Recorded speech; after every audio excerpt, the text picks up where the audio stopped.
नमस्कार दोस्तों। कुछ समय पहले फणीश्वर नाथ रेणु की रचना मैला आंचल पढ़ा था।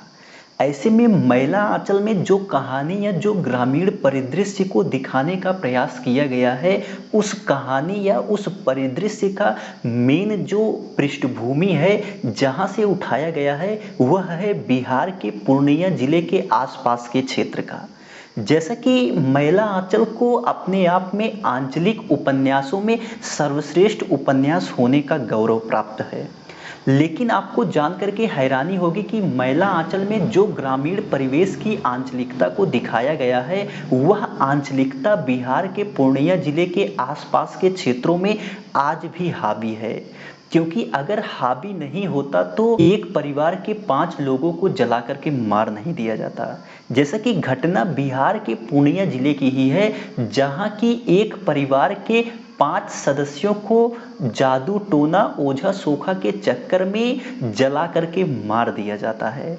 ऐसे में आज के इस वीडियो में हम आपको इसी पूरी कहानी को बताएंगे, क्योंकि इस कहानी को बताना बहुत जरूरी है, जिससे कि आप समझ पाए कि आज 21वीं सदी में भी भारत के ग्रामीण इलाकों में क्या चल रहा है। भारत के शहरों की बात तो सब करते हैं, भारत के शहरों में क्या हो रहा है, कौन से मुद्दे हैं, वो तो उठाया जाता है, लेकिन ग्रामीण क्षेत्रों में क्या मुद्दे हैं और उस पर कैसे बात होनी चाहिए, यह भी जरूरी है। कहानी है एक गांव की, जहां की एक महिला है कातो देवी, जिनकी की उम्र 70 साल है। इनके 5 बेटों में से दूसरे बेटे का नाम है बाबूलाल। बाबूलाल के साथ ही कातो देवी रहती हैं।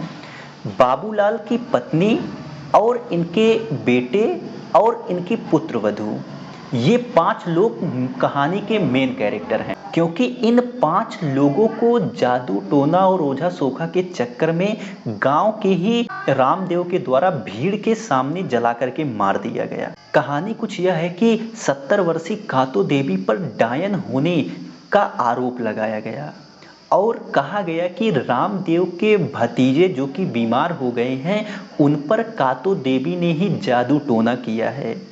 यही वजह है कि उनकी हालत खराब है।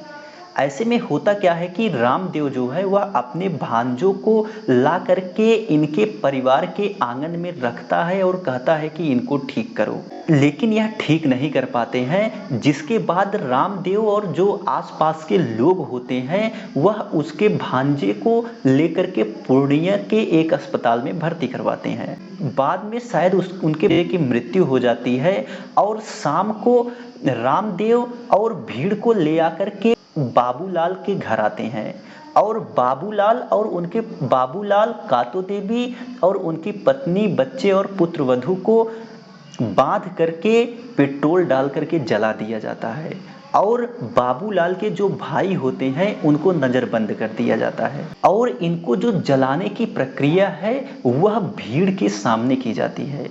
गांव के लोगों के सामने इनको जला दिया जाता है, जो कि काफी हृदय विदारक घटना है। और आपको जानकर के हैरानी होगी कि जो भीड़ वहां जुटी थी उसको रामदेव ने ही जुटाया था और उसकी अगुवाई ओझा नकुल कर रहे थे। ऐसे में भीड़ के सामने उनको जला करके मार दिया गया, वो भी सिर्फ इसलिए क्योंकि उनको शक था कि जादू टोना कर करके उनके भांजे को कातो देवी के द्वारा ही पीड़ित किया गया है। और इस घटना को जान करके यह हैरानी होती है कि आज 21वीं सदी में जब देश प्रगति की राह में आगे बढ़ रहा है और नई नई प्रगति की गाथा लिख रहा है, उस समय भारत के ग्रामीण परिवेश में इस प्रकार की घटनाएं चल रही हैं, जहां की ग्रामीण लोगों में आज भी भूत प्रेत जादू टोने को लेकर के कई प्रकार की भ्रांतियां हैं। लोग एक दूसरे को मारने पर भी संकोच नहीं कर रहे हैं। इन सब चीज़ों को लेकर के लोगों के अंदर इतना भ्रामक रूप से इतनी चीज़ें भर दी जाती हैं ओझा सोखा के द्वारा कि लोग समझ ही नहीं पाते हैं कि उनके लिए क्या सही है, क्या गलत है और कैसे क्या करना चाहिए। जैसे कि इस वीडियो को बनाने का उद्देश्य यह है कि आप लोग इन सब चीज़ों के चक्कर में ना पड़ें।